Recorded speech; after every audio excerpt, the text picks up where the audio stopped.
Turkmenistanli bizning vatandaşımızda günü kosmosa шоколад доставки ediyorlar. Нашему земляку из Туркменистана прямо в космос доставляют шоколад.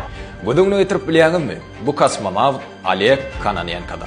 Ol Turkmen hava şäherinde dogulýawy öňü ösýär. Onuň watany Turkmenistan. Этот космонавт Олег Кононенко. Он родился и вырос в городе Туркменабад.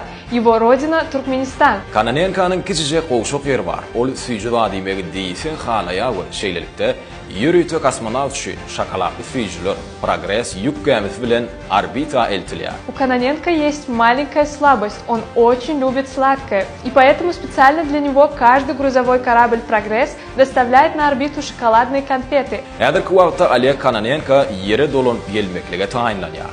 MKS 71 ekspedisiýasynyň komandiri Oleg Kononenko orbitada jemi 1000 giýje günü geçiren dünýädäki ilkinji adam bolmagy başardy. Сейчас Олег Кононенко готовится возвратиться на Землю. Командир экспедиции МКС-7071 Олег Кононенко стал первым в мире человеком, пробывшим на околоземельной орбите в сумме 1000 суток.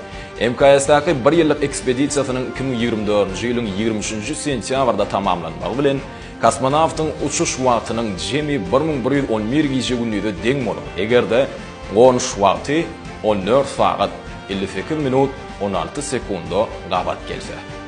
По завершению годовой экспедиции на МКС 23 сентября 2024 года суммарный налет космонавта может составить 1111 суток, если время посадки 23 сентября сохранится 14 часов 58 минут 16 секунд.